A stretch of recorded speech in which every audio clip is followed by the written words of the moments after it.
नमस्कार साथियों, स्वागत करते हैं आईएएस विशेष वॉरियर्स में। और एक बड़ा ही गंभीर मुद्दा पे आज बात करने वाला हूँ कि अगर आप बिगनर्स हैं या फिर पुराने स्टूडेंट भी हैं और लगातार एक गलती कर रहे हैं तो उस गलती को सुधार करिए कि केवल आप आंसर्स लिख रहे हैं, बड़ा बड़ा आंसर्स लिख रहे हैं, उसको कहीं अपना नोट से तैयार कर रहे हैं।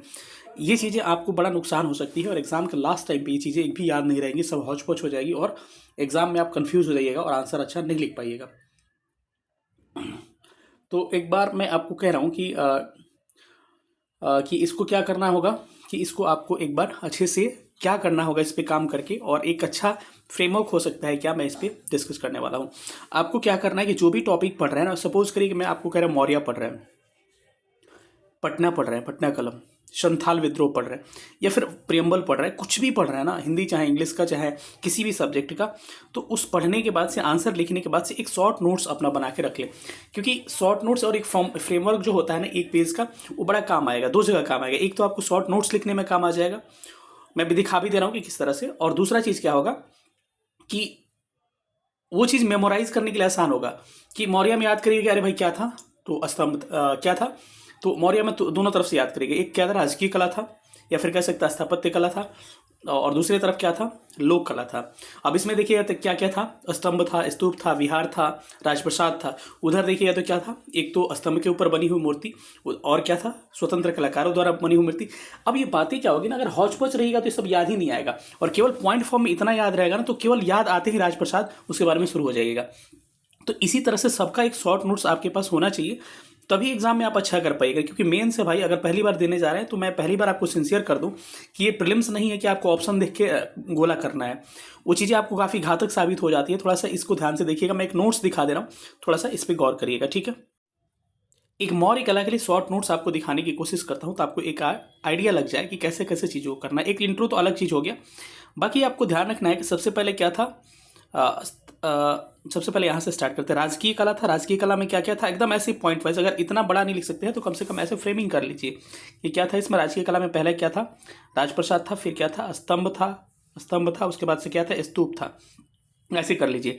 उसके बाद से इसके सामने लाइन खींच के ये सारी चीज़ें लिख दे। राजप्रसाद में क्या था कि उसमें 80 पिलर्स थे, उसके छत और फर्श किसके लकड़ी के बने थे, ऐसे पॉइंट वाइज लिख लीजिए। स्तंभ में लिख लीजिए, स्तंभ में क्या था, उसका नीचे क्या था, तना था, तना के बाद से क्या था, मेखला था, मेखला के बाद से क्या क्या चीज़ें थी, उसको एक बार नोट डाउन कर लीजिए। स्तूप में क्या था, ऐसे लिख लीजिए। विहार में क्या था, ऐसे से लिख ले। वैसे इधर आइए तो फिर आइए क्या, लोक कला। लोक कला में लिख लीजिए आप, लोक कला में किसमें भी किसे, एक वो स्तंभ के ऊपर, और दूसरा क्या आपको, स्वतंत्र कलाकारों द्वारा निर्मित। तो इसमें जो चीज़ें हैं ना, इसको आपको डिनोट करना पड़ेगा। और इसमें जो दोनों को, ये इसमें यक्ष छड़ी की मूर्ति, यहाँ ये चीज़ें से आपको शॉर्टकट में दिखानी पड़ेगी। कई बच्चे कह रहे थे कि सर आप लोग जो टेस्ट करवा रहे हैं, तो मैं एक बार आपको टेस्ट की कॉपीज़ भी दिखा दूँ, और टेस्ट का रिजल्ट भी किस मतलब हम लोग कितने अच्छे से इस चीज़ को प्रिपेयर करते हैं, एक बार मैं दिखा दूँ।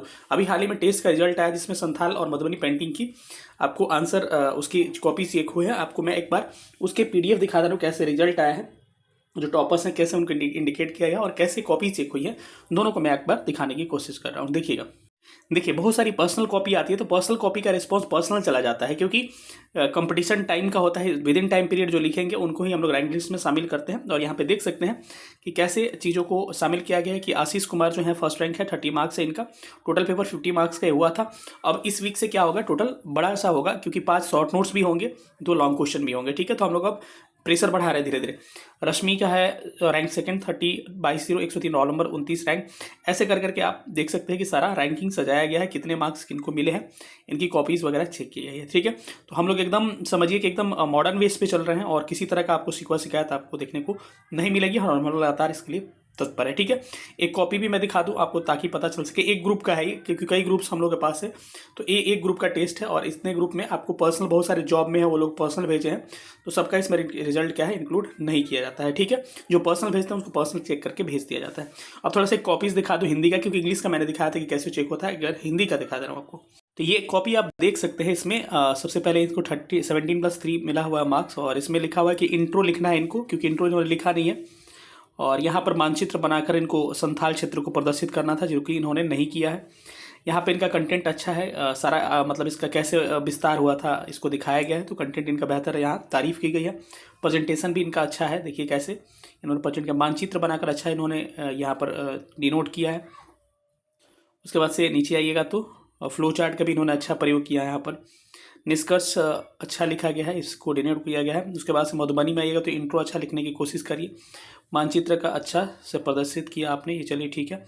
फिर फ्लो चार्ट का अच्छा प्रयास है, निष्कर्ष अच्छा लिखा। तो इस तरह से सारे आपको चीज़ों को बताया जाता है कि कैसे कैसे चीज़ें होती है। अगर हमारे साथ इनरोल करना चाहते हैं अभी भी, तो मैं आपको इसलिए सॉरी चाहता हूँ कि नया बैच हमको ये नहीं निकाल सकते क्योंकि हमारे पास स्टूडेंट ज़्यादा हो चुके हैं।